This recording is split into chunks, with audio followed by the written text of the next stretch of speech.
Welcome to the Dopamine Fix Gaming Channel, and today we have an update on the Hunt Showdown Twitch Drop campaign that is winding down, news on the roadmap for 2026 that Crytek has revealed, or my thoughts on it, some gameplay footage, and an update on the community events.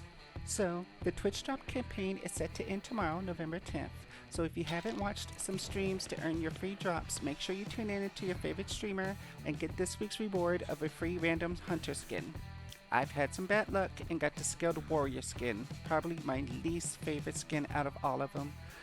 And I'm starting to think I'm just never going to get the bad hand. In other news, the PvE focused Bloodshed Bowweaver community event has yet to hit its second milestone marker as we slowly but surely march our way through this event. I think between the lower player counts with so much competition from other games launching recently, to the low desire of hunters to sit around killing bioweavers over and over again, is slowing down the pace of this event.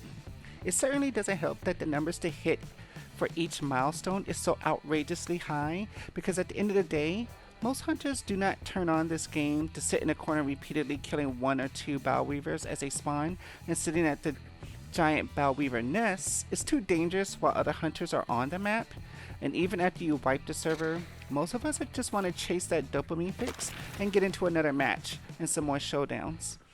On the plus side though, we should hit the second milestone by the end of the weekend perhaps, and here are the rewards you'll be able to claim once we reach this milestone. Remember, you have to redeem rewards through the in-game redeem code feature.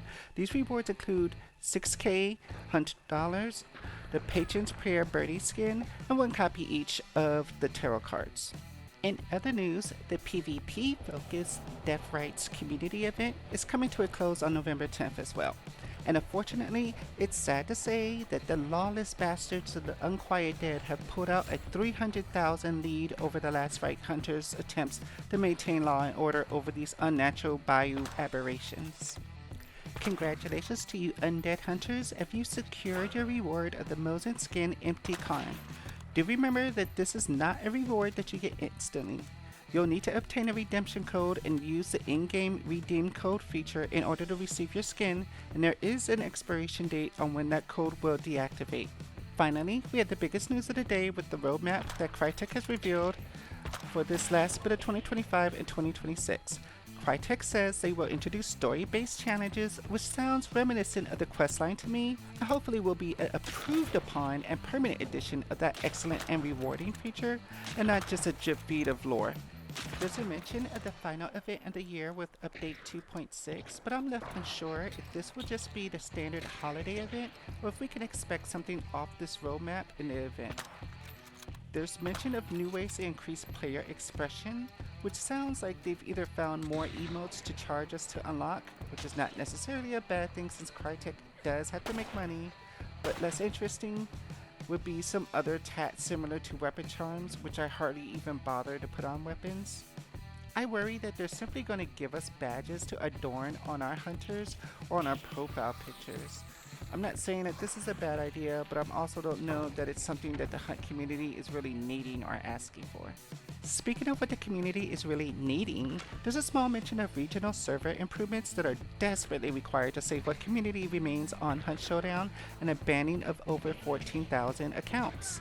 I applaud Crytek on informing us of this, but without concrete details regarding what exact steps will be taken to improve the servers, provide a fair matchmaking system, and how long until we can expect these changes, the announcement leaves a lot to be desired, but I'm absolutely hoping for Crytek's success in this regard. Regarding what we can expect in 2026, the supposed highlight is increasing the amount of hunters in each match. Now, personally, I've never viewed the player count limit of 12 hunters in any particular match to be a problem, so I'm wondering why is this the area they are deciding to focus on?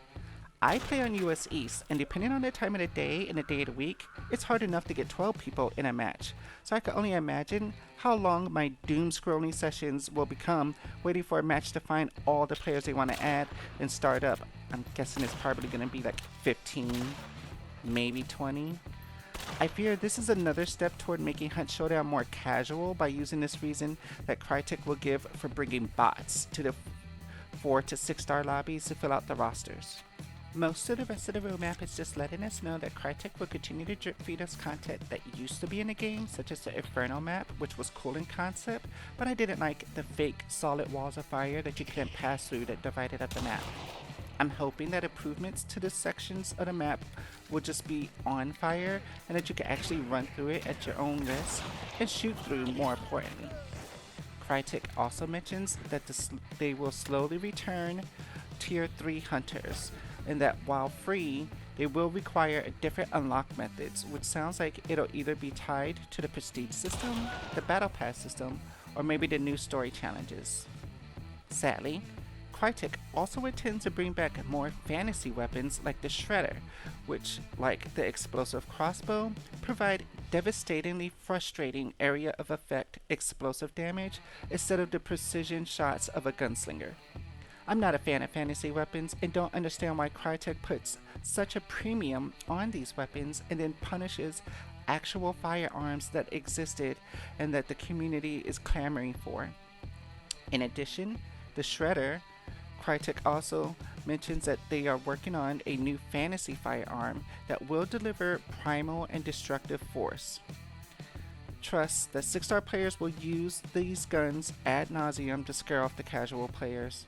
I'm really hoping that the Homestead and New Centennial are just regular guns that we could purchase this time around, because a new firearm that's going to have Dark Force energy does not sound fun. Speaking of which, Crytek is planning to change the consumable and tool slots to switch up loadout diversity and supposedly encourage creative builds. This all sounds very worrying, but who knows, it could possibly be cool, but I fear Crytek just plans to limit the choices even further, forcing a supposed meta change, which has yet to work out for Crytek. Previously, Crytek limited the ammo economy to limit how powerful weapons like the Aftermath and Nitro are, and it had zero practical effect as everyone just brought in more ammo boxes to compensate. Hopefully whatever Crytek does will be a net positive though, and not scare off the hardcore players that aren't even asking for a change in this regard. Hunt Showdown being my favorite game leaves me truly wanting to be optimistic about the future, but between the changes, the drip feed of old content, and the focus less on the Wild West gunslinger theme and more on a fantasy casual theme, leaves something to be desired. Time will certainly tell if Hunt Showdown continues to forge a path for gamers looking for a hardcore tactical shooter experience, or if all these other games starting up will take over that spotlight. Either way, I'll be along for the ride, and hope you will too as we continue to game here for our dopamine fix.